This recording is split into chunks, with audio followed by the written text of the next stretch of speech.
எல்லா புகழும் இறைவனுக்கே. ஹாய் ஃப்ரெண்ட்ஸ், எல்லோரும் எப்படி இருக்கீங்க? நல்லா இருக்கீங்களா? இட்லி தோசைக்கு ஏற்ற ஒரு சூப்பரான பொடி தாங்க செய்ய போகிறேன். வாங்க பார்க்கலாம். இப்போ ஸ்டவ் ஆன் பண்ணி ஒரு கடாய் எடுத்துக்கோங்க. அதில் 2 டேபிள் ஸ்பூன் ஆயில் சேர்த்துக்கோங்க. அதில் 20-25 மிளகாய் சேர்த்துக்கோங்க.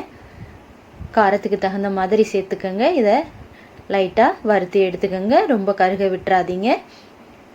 அதே கடாயில் ஒரு கைப்பிடி அளவு கருவேப்பிலையை சேர்த்துக்கோங்க. சுத்தமாக தண்ணி இல்லாத அளவுக்கு இருக்கணும்.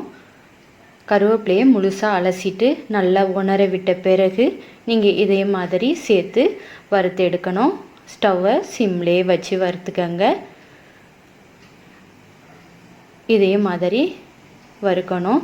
ஒவ்வொரு இலையும் வறுத்தாதான் உங்களுக்கு ஈரம் இல்லாமல் நல்லா வறுபடும்.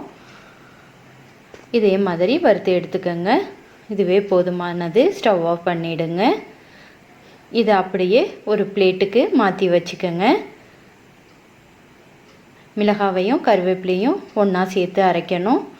இப்போ அதை ஆற விட்ட பிறகு ஒரு மிக்ஸி ஜாரில் அப்படியே சேர்த்துக்கலாம்.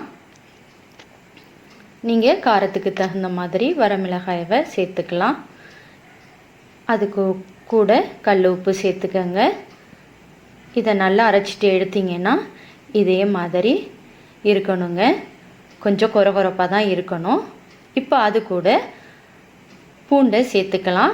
5 சின்ன பூண்டு உரிச்சிட்டு சேர்த்துக்கிட்டு இதே மாதிரி அரைச்சி எடுத்துக்கங்க.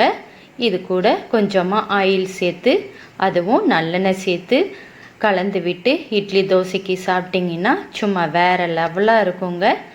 இதே மாதிரி ட்ரை பண்ணி பார்த்துட்டு எப்படி இருந்துச்சுன்னு கமெண்ட் செக்ஷனில் சொல்லுங்கள். இந்த வீடியோ உங்களுக்கு பிடிச்சிருந்தால் லைக் பண்ணி ஷேர் பண்ணி சப்ஸ்கிரைப் பண்ணுங்கள்.